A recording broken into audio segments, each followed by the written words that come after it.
एक माँ जो अपने लाल को सिर्फ अल्लाह के भरोसे दरिया में छोड़ देती है, और वही अल्लाह उस माँ को उसी का लाल फिर से लौटा देता है। महल के अंदर हजरत मूसा अलैहिस्सलाम अब फिरौन के महल में हैं। उनकी माँ का दिल अब सुकून से भर गया है, लेकिन फिरौन जो अपने तख्त को सबसे ऊपर समझता था, वो अभी तक अनजान है कि जिस बच्चे से उसका ताज गिरने वाला है वो उसी की गोद में पल रहा है।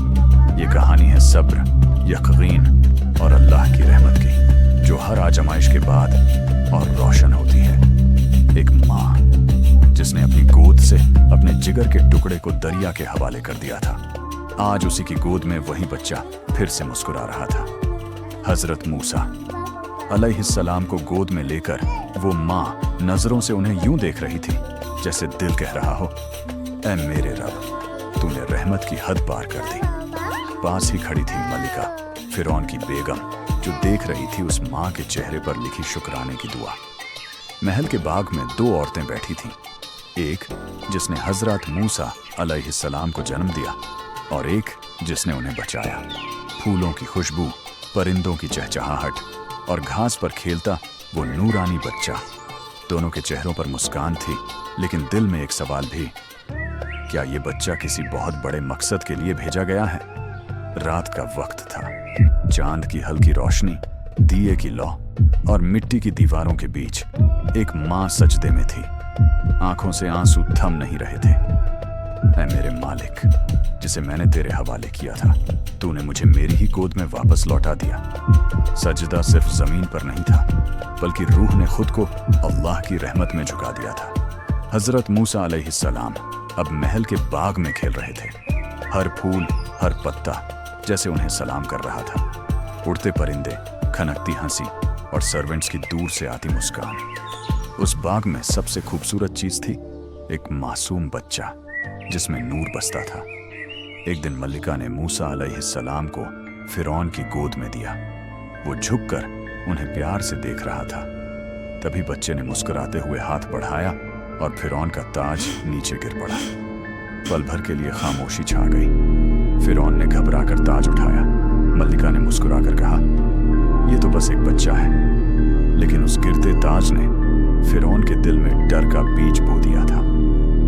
ये बच्चा कोई आम बच्चा नहीं है। फिरौन ने गुस्से में दहाड़ लगाई। उसके चेहरे पर डर साफ था। ताज का गिरना उसे एक बुरे संकेत जैसा लगा। मल्लिका ने अपने बाहों में हजरत मूसा अलैहिस्सलाम को संभालते हुए कहा, वो तो बस एक मासूम बच्चा है। फिरौन खेलते हुए हाथ लग गया होगा। हजरत मूसा अलैहिस्सलाम मल्लिका की गोद में चुपचाप बैठे थे। उनके चेहरे पर एक ऐसी मासूम रोशनी थी जिसे देखकर कोई भी कहे, ये बच्चा अल्लाह की तरफ से एक निशानी है।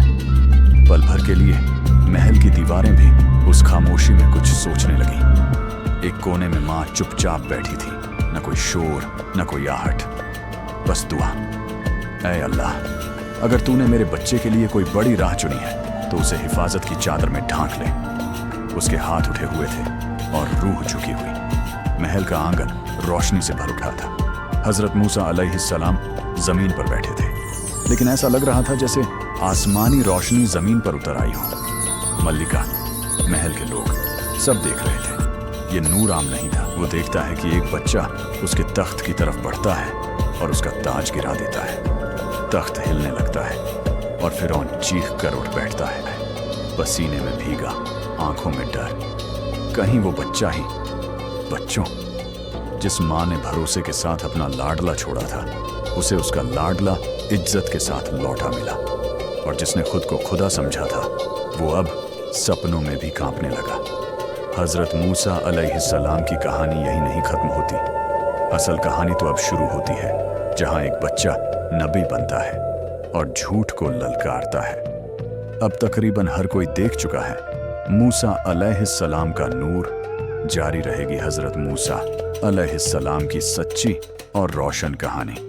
अब मिलेंगे तीसरे भाग में, जहां छुपा है एक और रूहानी सबक। इंशाअल्लाह फिर मुलाकात होगी।